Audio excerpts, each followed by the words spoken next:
है, पुनः प्रारंभिक स्थान पर मिलने का जो टाइम होता है वो जो इसका एलसीएम होता है वही होता है।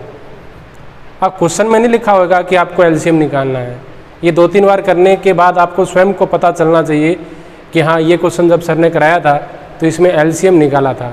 अब इसका मतलब ये नहीं है कि हम एलसीएम निकाल के छोड़ देंगे, हमें आंसर का देने का तरीका वही किताब की तरह ही आपका लैंग्वेज में आना चाहिए। तो आप इसमें क्या करेंगे,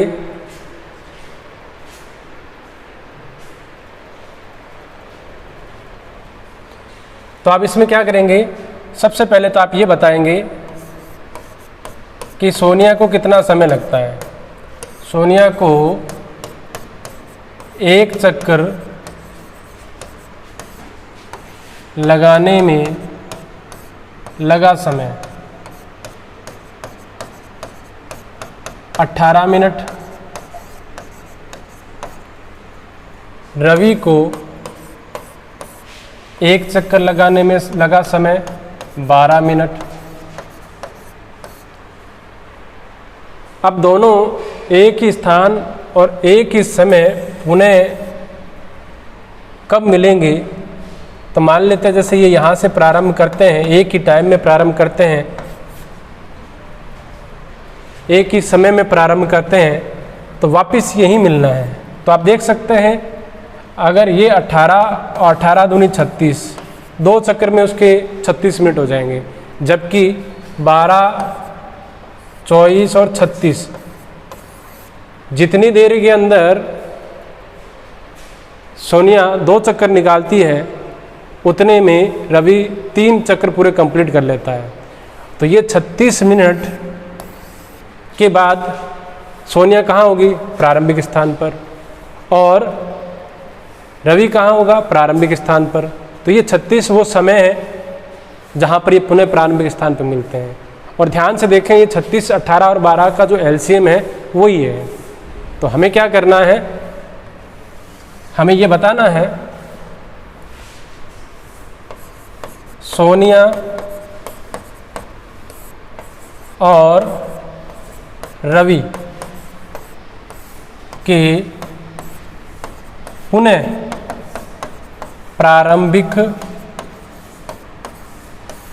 प्रारंभिक स्थान पर मिलने का जो समय है वो 18 और 12 का एलसीएम है।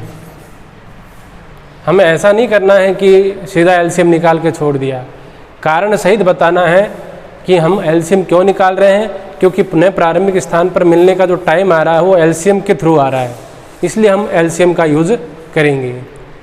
एक जो पहले क्वेश्चन किया था हमने एक इसी तरीके का लैंग्वेज का 1.1 में, वो आर्मी वाला 32 सदस्यों के पीछे 616 सदस्यों को मार्च करते हुए चलना है तो अधिकतम स्तंभों की संख्या बताइए।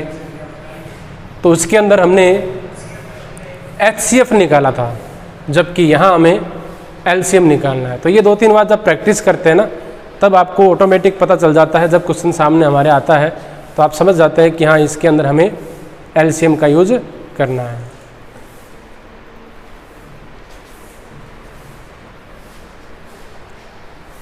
चलो कंटिन्यू। अब इसमें आपको वो काम करना है, अभाज्य गुणनखंड करके कॉमन में से बड़ी घात हो जो शेष बच जाता है उसको भी ले लेते हैं। तो 18 और 12, तो आपको पता ही है मौखिक रूप से सीधा ही कर सकते हैं। 18 के गुणनखंड अगर आप करके देखेंगे 2 × 3 × 3, जैसे आपको पता ही है 18 को ऐसे लिख के देख सकते हैं। तो क्या लिख सकते हैं, 2 × 3 का स्क्वायर, जो संख्या रिपीट हो रही है उसको 2 × 3 का स्क्वायर लिख सकते हैं।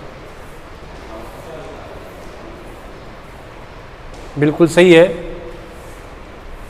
मनीष खाती का आंसर बिल्कुल सही है, खुशमीत कौर बिल्कुल ठीक है, अर्षिता पवार ठीक है। अब 12 के गुणनखंड करें तो 12 के आप बता सकते हैं क्या होंगे, 2 से विभाजित किया 6, फिर 2 से विभाजित किया 3,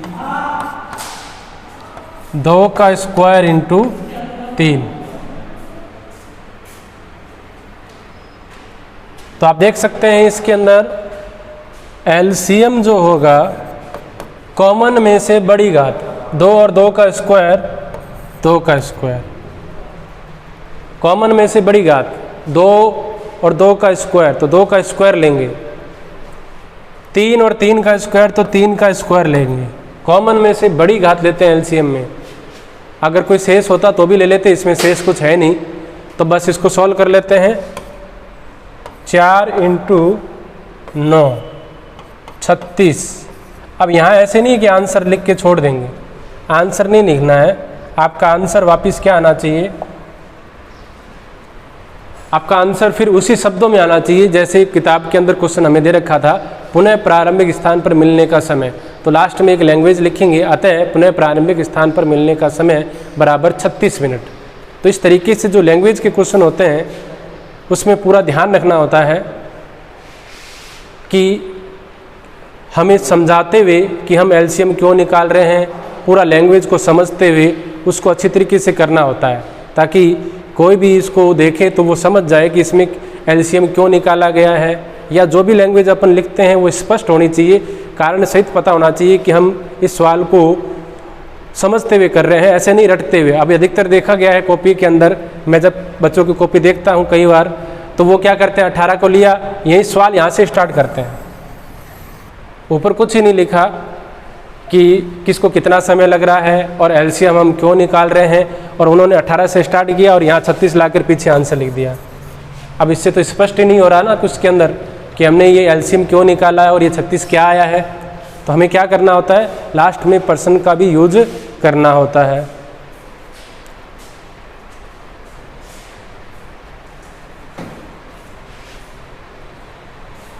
हाँ, इसके अंदर कमेंट आ रहा है कि इसमें एलसीएम ही क्यों निकाला है, तो मैंने अभी इसका रीज़न बताया था पहले भी कि अगर अपन इसको देखते हैं वर्ताकार मैदान का जब कोई भी सवाल आता है, पहली बात तो एलसीएम निकालना है, और फिर भी इसका मैंने रीज़न भी बताया था इसके अंदर कि सोनिया को एक चक्कर निकालने में 18 मिनट लगते हैं, यानी कि वो 18 मिनट बाद वापस उसी स्थान पे आ जाएगी, 2 चक्कर के बाद वापस उसी स्थान पर आएगी, लेकिन 2 चक्कर होने के बाद समय तो उसका 36 मिनट हो गया।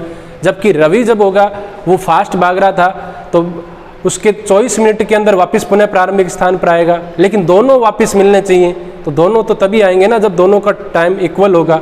तो इसमें क्या होगा, 18 दूनी 36, लेकिन 12 तिया 36, यानी कि रवि उस समय 3 चक्कर निकाल चुका होगा, यानी 18 और 12, और ये 36 क्या है, छोटी से छोटी संख्या जो 12 से भी विभाजित होती है और 36 से भी होती है, अर्थात ये संख्या एलसीएम थी, इसलिए हमने इसका एलसीएम निकाला है। और वैसे 1-2 बार करने के बाद आपको खुद को ये याद हो जाएगा, तो आगे कोई दिक्कत नहीं आएगी। शुरू में थोड़ी सी दिक्कत आती है कि एलसीएम क्यों निकाला है, बाकी मैंने उसका रीज़न बताया है। जब भी इस प्रकार का कोई वर्ताकार घास का मैदान का कोई सवाल आता है कि पुनः प्रारंभिक स्थान पर मिलने का समय, अगर ये सवाल पेपर में आता भी है तो वो क्या करेगा, ज़्यादा से ज़्यादा इसमें नाम चेंज कर देगा, समय चेंज कर देगा, 18 की जगह 20 कर देगा, 24 कर देगा, 30 कर देगा, 12 की जगह 15 कर देगा। बाकी सवाल का पैटर्न यही रहेगा, पूछने का तरीका यही रहेगा कि आपको वर्ताकार मैदान के चक्कर निकालने हैं पुनः प्रारंभिक स्थान पर, एक फिक्स पैटर्न का ही सवाल है, ज़्यादा से ज़्यादा नाम और समय चेंज कर सकता है, बाकी पूछने का तरीका यही रहता है। तो आपको बस ये 1-2 बार करते हैं ना, तो ऑटोमेटिक आपको उसको कैच करना पड़ता है कि हाँ इसके अंदर हमें एलसीएम का यूज करना पड़ता है, हम एलसीएम इसमें निकालेंगे। और मैंने रीज़न इसका बताया है आपको, क्योंकि वह छोटी से छोटी संख्या जो दोनों से विभाजित हो तो वो 36 है, और 36, 18 और 12 का क्या है, एलसीएम है। आई होप कि आपको ये क्वेश्चन समझ में आ गया होगा। लास्ट में इसका आंसर आपको किस तरीके से देना है, लास्ट में इसका आंसर लैंग्वेज का यूज करते हुए देना है। मैंने इसमें नहीं लिखा है, आपको लिखना पड़ेगा, अतः पुनः प्रारंभिक स्थान पर मिलने का जो समय है वो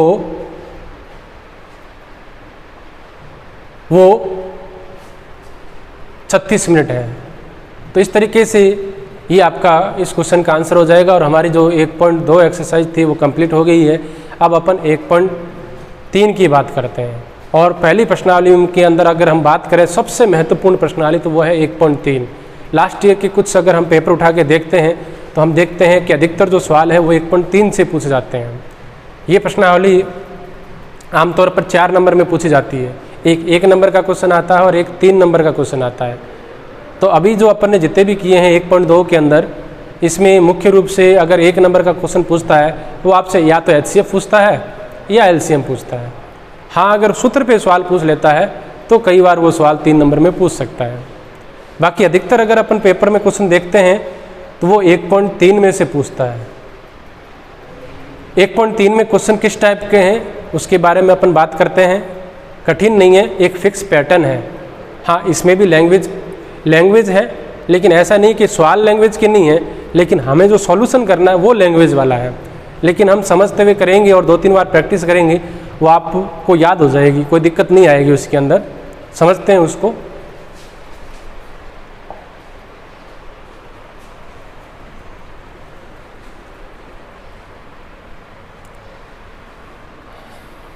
एक्सरसाइज 1.3 की बात करते हैं।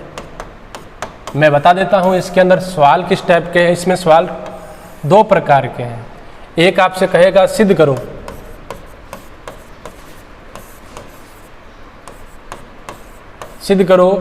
√3,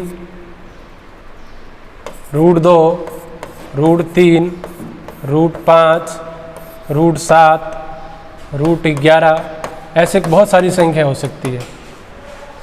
रूट के अंदर वो संख्या जिसका वर्गमूल पूरा पूरा नहीं निकलता है। क्वेश्चन क्या आएगा, सिद्ध करो कि ये अपरिमेय संख्या है। सिद्ध करो √2, √3, √5, √7 अपरिमेय संख्या है। ये इसका सबसे महत्वपूर्ण क्वेश्चन है। इसके अलावा इसमें दूसरे टाइप के जो सवाल है वो इस तरीके से है, 2√5, √5 + 2, 2√3 + 5, 1/√2, 2 - √3। यानी इसमें क्या होगा, अकेली रूट वाली संख्या नहीं होगी, रूट के साथ में प्लस में, माइनस में, बट्टे में, गुणा में कहीं ना कहीं एक संख्या और दे रखी होगी आपको।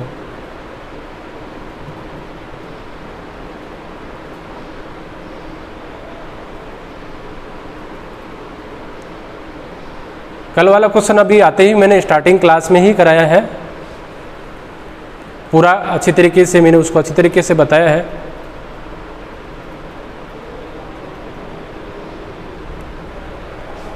तो इसके अंदर 2 टाइप के क्वेश्चन है, √2, √3, √5, √7 सिद्ध करो कि अपरिमेय संख्या है। वैसे हम जानते ही अपरिमेय है, जिसका वर्गमूल पूरा पूरा नहीं निकलता है, जिसे P/Q की फॉर्म में नहीं लिखा जा सकता है, वो क्या होती है, अपरिमेय संख्याएं होती है।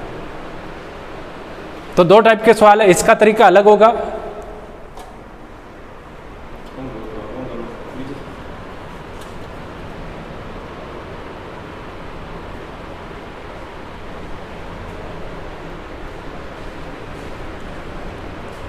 अभी पुनः स्टार्ट करते हैं इसको।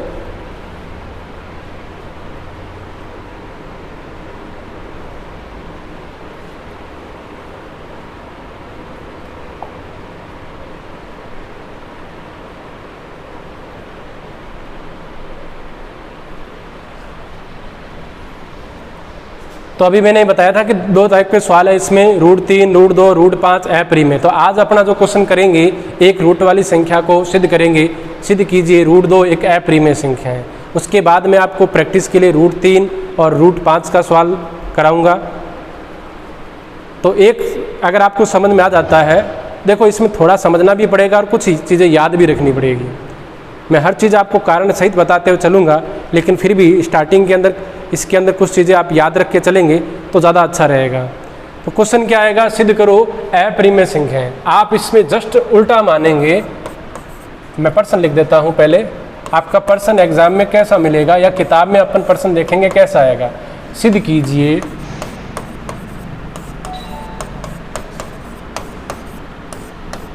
√2 एक अपरिमेय संख्या है।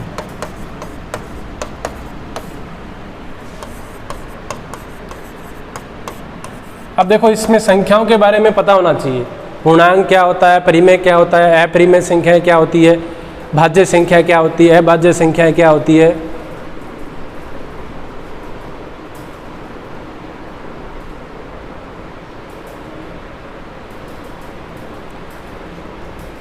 तो जब तक अपन कोई संख्याओं के बारे में नहीं पता होगा तब तक ये क्वेश्चन हमें कठिन लगेगा, क्योंकि बार बार इसमें वो शब्द आएंगे, भाज्य, अभाज्य।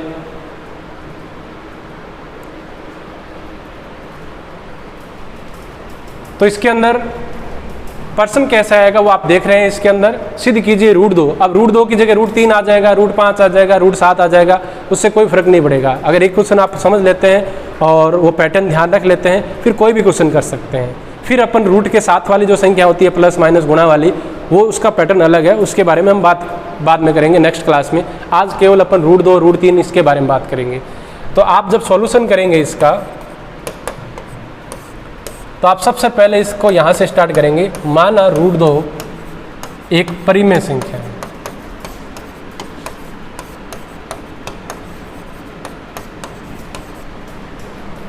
√2 को अपरिमेय सिद्ध करना है। वैसे हम देखते ही बता सकते हैं अपरिमेय है, लेकिन सिद्ध करने का जो तरीका पैटर्न हमें किताब में दे रखा है उसको हम फॉलो कर रहे हैं। अब ऐसा नहीं है कि √2 हम जानते हैं कि अपरिमेय तो है ये, फिर इसको क्या सिद्ध करना है, लेकिन क्वेश्चन ये इसी प्रकार का है कि अपरिमेय सिद्ध करके बताओ। तो इसका तरीका क्या होगा, जस्ट उल्टा मानेंगे। इसमें वो अपरिमेय कह रहा है, आप इसको परिमेय मानेंगे और लास्ट में कह देंगे कि जो परिमेय हमने माना था ना, ये गलत है। क्यों गलत है उसका रीज़न भी बताएंगे साथ में। तो सबसे पहली लाइन होगी √3 एक परिमेय संख्या है। जैसे ही आप इसको परिमेय मान लेते हैं, तो परिमेय मान लिया है तो परिमेय की डेफिनेशन क्या होती है, जिसे P/Q के रूप में लिखा जा सकता है, जिसे A/B के रूप में लिखा जा सकता है, X/Y के रूप में लिखा जा सकता है। वो कुछ भी लिखो, मैं यहाँ पर A और B का यूज़ कर रहा हूँ। वो इसलिए कर रहा हूँ क्योंकि अधिकतर सवाल किताब में या और जगह अपन देखते हैं ना, तो हमेशा A और B का यूज़ किया होता है। आप चाहो तो P/Q का भी यूज़ कर सकते हैं। देखो ये किताब का जो सवाल है मैं उसके बाद में बताऊंगा। अगर ये आपको समझ में आ जाता है तो किताब का सवाल आप कर सकते हैं। किताब में बस ये होगा कि मैंने √2 लिया है तो किताब में √5 लिखा होगा, इतना अंतर होगा। किताब के क्या क्वेश्चन है वो जब मैं ये समझा दूंगा, उसके बाद हम किताब के क्वेश्चनों को भी देख लेंगे। किताब के क्वेश्चन आप स्वयं ही कर लेंगे। अगर आपको ये समझ में आ जाता है ना, तो किताब के क्वेश्चन अपने आप ही हो जाएंगे। किताब में क्या है वो मुझे पता है, उसी के अकॉर्डिंग मैं आपको करा रहा हूँ। समझ में आने के बाद आप स्वयं ही कर लेंगे। देखें इसको, A/B, आप यहाँ पे P/Q, X/Y कुछ भी लिख सकते हैं। अब क्यों लिखा है, क्योंकि हमने इसको परिमेय माना है। परिमेय माना है तो A/B रूप बन सकता है उसके अंदर। ये इसका पैटर्न है, उसको ध्यान रखना है। √3 बराबर A/B। अब आपको यहाँ बताना है कि ये A और B क्या है। यहाँ पर A और B के बारे में बताना है, जहाँ A और B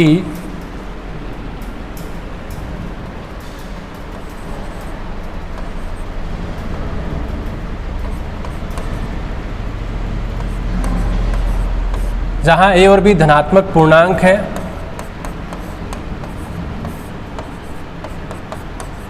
तथा A और B में 1 के अतिरिक्त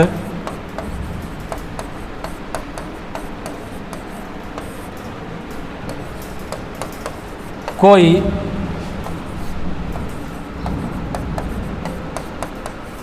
उभयनिष्ठ गुणनखंड नहीं है।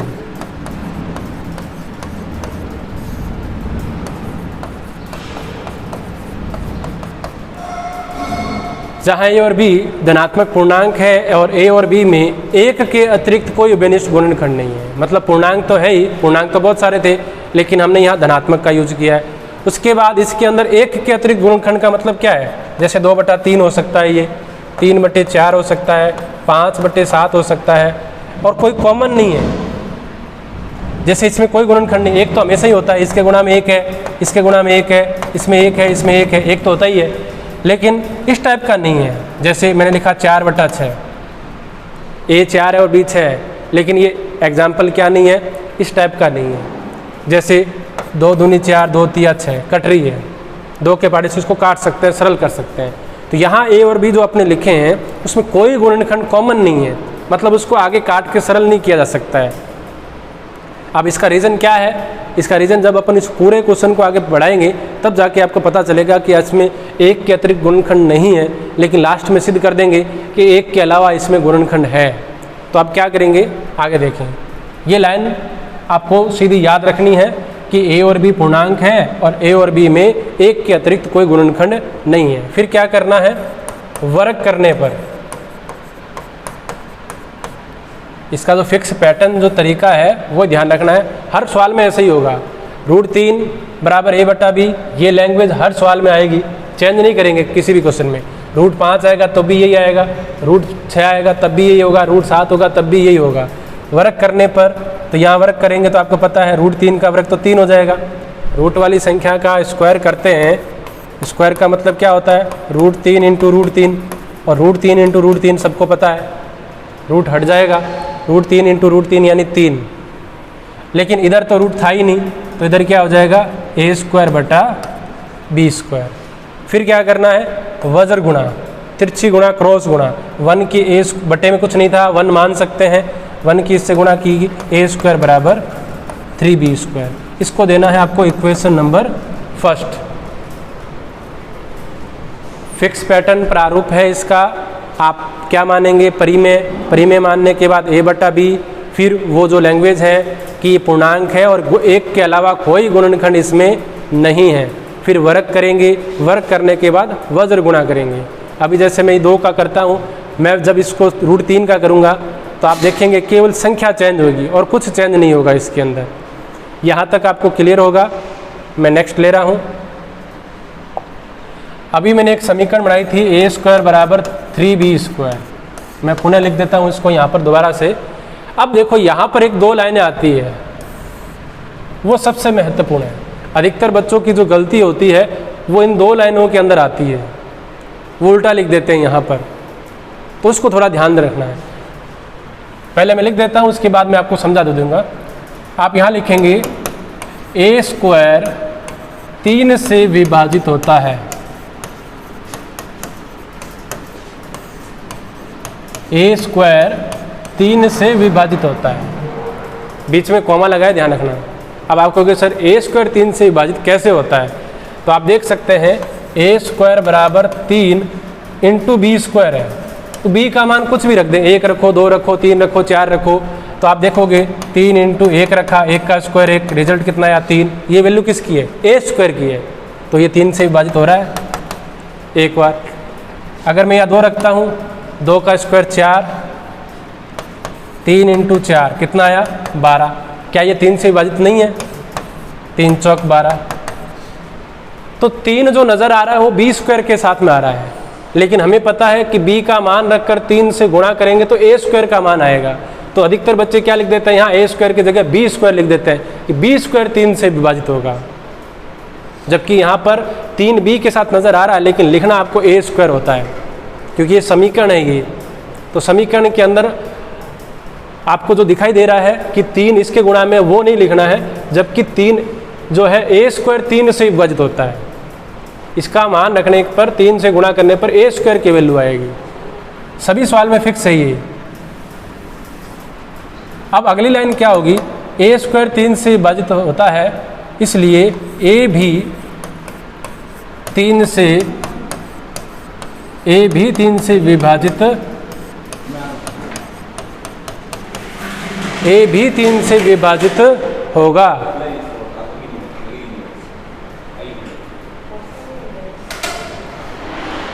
देखो एक बार इस सवाल को पूरा आप देखते जाएं, क्योंकि एक सवाल पैटर्न सा है, और वैसे तो इसमें आपको पता ही है कि a² बराबर 3b² है। अगर ये किसी को समझ में नहीं आ रहा है कि ये 3 से कैसे विभाजित है, तो ये तो एक कॉमन सी स्टेप है कि जिसके साथ 3 नज़र आ रहा है, सर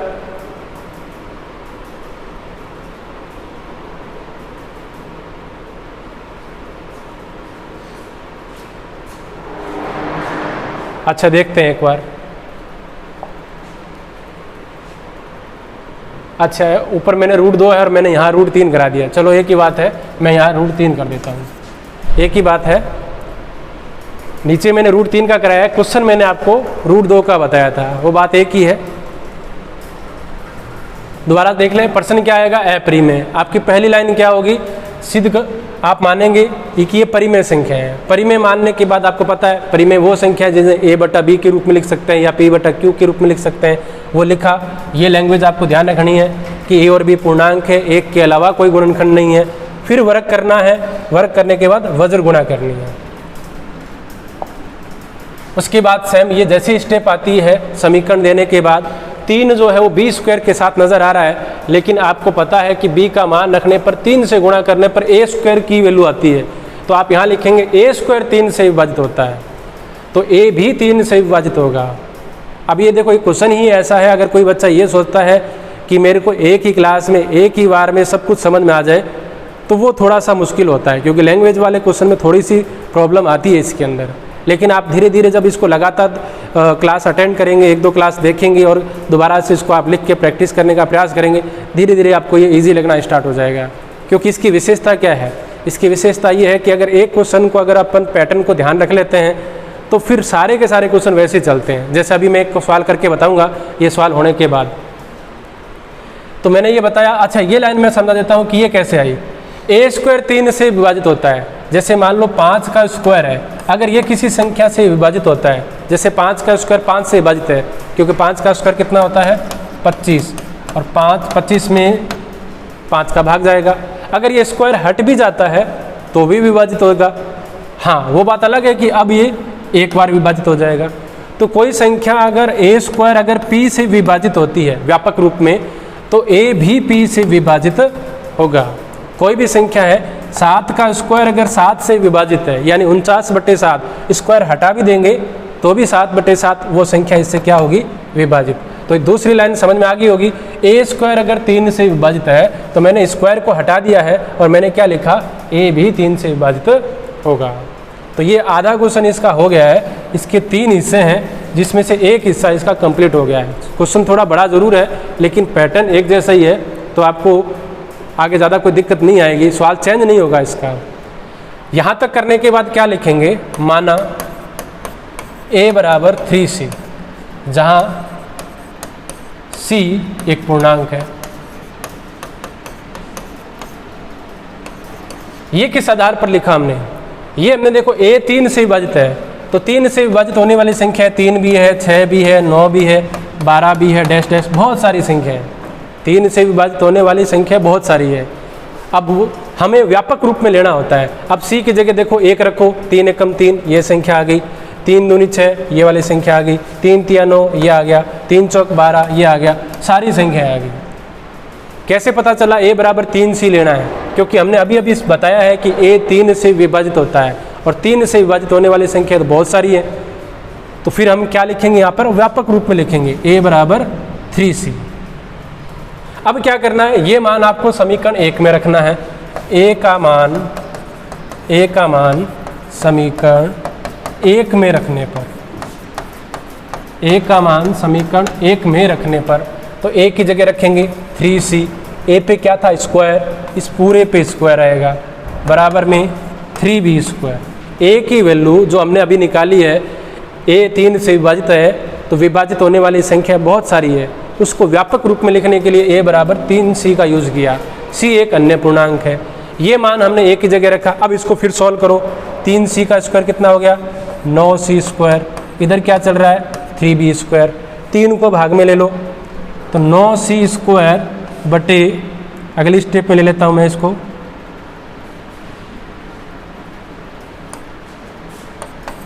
अगली स्टेप में ले रहा हूँ मैं,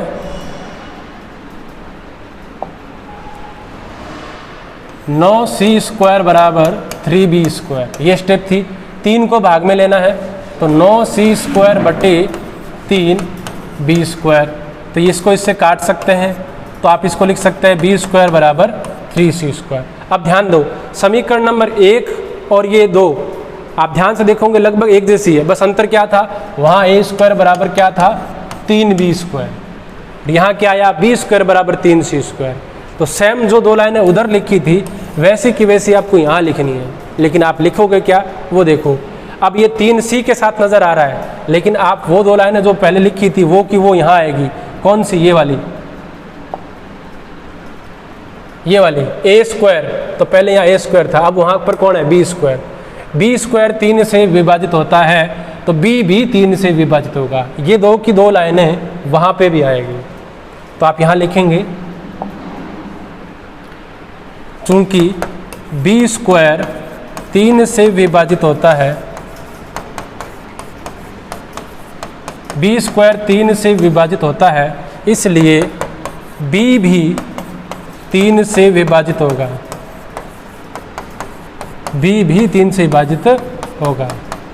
अब देखो इसके अंदर शुरू में हमने कहा था कि ए और बी तो ऐसी संख्या हैं जिसमें एक के अलावा कोई गुणनखंड नहीं है, लेकिन थोड़ी देर पहले हमने कहा ए 3 से विभाजित है और बाद में हम कह रहे हैं बी भी 3 से विभाजित है। तो ऐसा कैसे हो सकता है जब हम ये कह रहे हैं कि उसमें कोई गुणनखंड ही नहीं है, ए भी 3 से विभाजित हो रहा है और बी भी 3 से विभाजित हो रहा है। तो हम इसको कहते हैं कि ये विरोधाभास जो आ रहा है ना, ये हमारी त्रुटिपूर्ण कल्पना थी। कौन सी? शुरू के अंदर अप्रिमेय को हमने क्या माना था? परिमेय। तो बस ये थोड़ी सी 4-5 लाइनें लिखेंगे, ये क्वेश्चन आपका कंप्लीट हो जाएगा। तो यहाँ तक आपको ध्यान रखना है कि बी 3 से विभाजित होता है। अब देखो एक ये वाली लाइन और एक ये वाली लाइन, इन दोनों को साथ में लिख रहा हूँ मैं, पास में। क्या लिखूँगा? चूँकि ए तथा बी दोनों 3 से विभाजित होते हैं, ए तथा बी दोनों 3 से विभाजित होते हैं। शुरू में लिखा था ना हमने √3 बराबर a बटा b। फिर हमने यहाँ लास्ट में क्या लिखा था कि एक के अलावा कोई गुणनखंड नहीं है, जबकि आप कह रहे हो a 3 से विभाजित हो रहा है, b भी 3 से विभाजित, इसका मतलब तो कॉमन गुणनखंड मिल रहा है। हमने तो कहा था ना कि गुणनखंड ही नहीं है, एक तो होता ही है, एक के अलावा कोई नहीं है। तो ये क्यों हो रहा है? वो इसलिए हो रहा है कि ये संख्या परिमेय थी ही नहीं, अपरिमेय थी, फिर भी परिमेय जबरदस्ती उसको माना गया है। तो ये पैटर्न हमें किताब में दिया गया है इसको सिद्ध करने का। हाँ, ये मान सकते हैं कि थोड़ा सा रटने वाला भी है, लेकिन बीच बीच में कुछ स्टेपें समझने वाली भी है। कुल मिला के इसको 2-3 बार आप लिख के प्रैक्टिस करोगे तब जाके तैयार होगा। मैं इसको रिपीट करूँगा, ऐसा नहीं है मैंने क्वेश्चन करा दिया और मैं अगला सवाल ले लूँगा। इसमें कई बार मैं रिपीट करूँगा ताकि आपको ये लगभग आधा क्वेश्चन या इससे ज़्यादा आपको ऑटोमेटिक सीधा याद हो जाए। बाकी हिस्सा तो आपको प्रैक्टिस पे डिपेंड करेगा। ए तथा बी दोनों 3 से विभाजित होते हैं, तो अब आप क्या लिखोगे? जो उस तथ्य का या उस कथन का, उस तथ्य का विरोधाभास,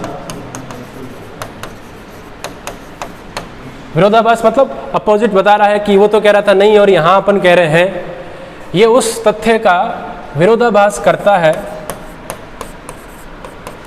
जिसमें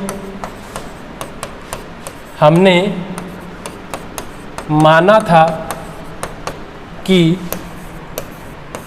ए और बी में एक के अतिरिक्त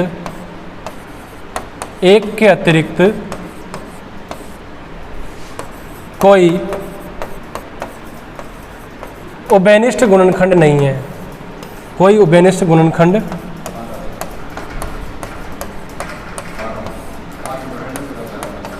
कोई उभयनिष्ठ गुणनखंड नहीं है। ए और बी दोनों 3 से विभाजित होते हैं। वो लिखा था ना ए स्क्वायर 3 से विभाजित होता है, उसके बाद वाली लाइन क्या थी? ए 3 से विभाजित होता है। फिर क्या लिखा था? बी स्क्वायर 3 से विभाजित, बी भी 3 से विभाजित। उसको पास में लिखकर हमने लिखा ए और बी दोनों 3 से विभाजित होते हैं।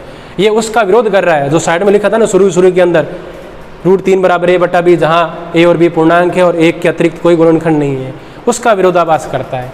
बस ये क्वेश्चन कंप्लीट हो गया है। बस 2-3 लाइनें अपन को बतानी है। क्या बतानी है? कि ये विरोधाभास हमारी त्रुटिपूर्ण परिकल्पना से प्राप्त होता है। हमने जो पहले परिकल्पना की थी ना, पहली लाइन अपरिमेय को परिमेय, और फिर लिखना है अतः √3 एक अपरिमेय संख्या है। तो आप क्या लिखेंगे? यह विरोधाभास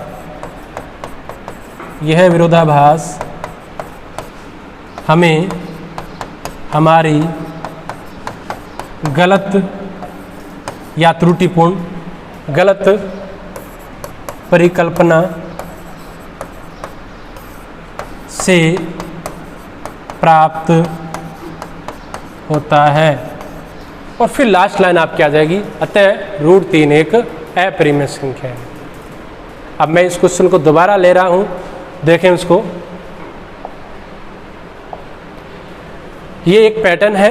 अगर मैं मान लो यहाँ √2 कर देता हूँ, आपको इसमें कुछ चेंज नहीं करना। लैंग्वेज में तो कहीं चेंजिंग आएगी नहीं, जहाँ जहाँ संख्या है वो थोड़ी चेंज हो जाएगी। √2 और कोई चेंजिंग नहीं आएगी।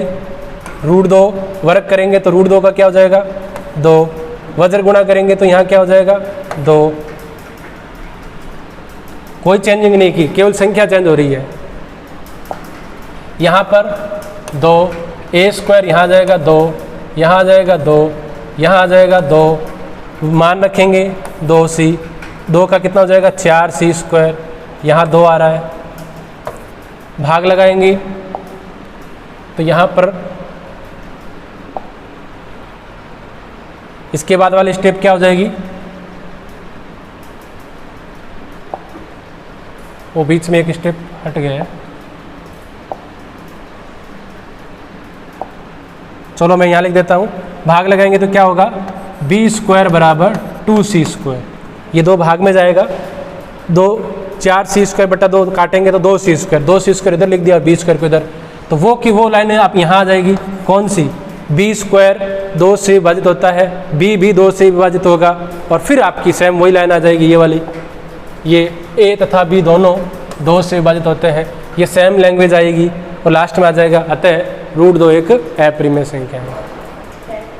ये सवाल 3 नंबर में आता है और बहुत ज़्यादा इस एग्ज़ाम के अंदर रिपीट होता है। बस संख्या को चेंज करना है। अगर आप 1-2 बार लिखते हैं, प्रैक्टिस करते हैं, तो लैंग्वेज आपको याद हो जाएगी, और याद होने के बाद केवल संख्या को हटाना है। अब मैं 5 करूँगा तो 3 को हटाकर 5 कर लूँगा, 7 करना है तो 7 हो जाएगा। बाकी इस क्वेश्चन को मैं नेक्स्ट क्लास में फिर रिपीट करूँगा, लेकिन अभी जो मैंने किया है, जो लैंग्वेज पूरी लिखी है वो पूरी नहीं लिखूँगा, क्योंकि इसमें फिर करेंगे तो फिर वो पूरी क्लास में एक ही क्वेश्चन समझ पाएंगे अपन। तो आज के लिए इतना ही, बाकी अपन नेक्स्ट क्लास में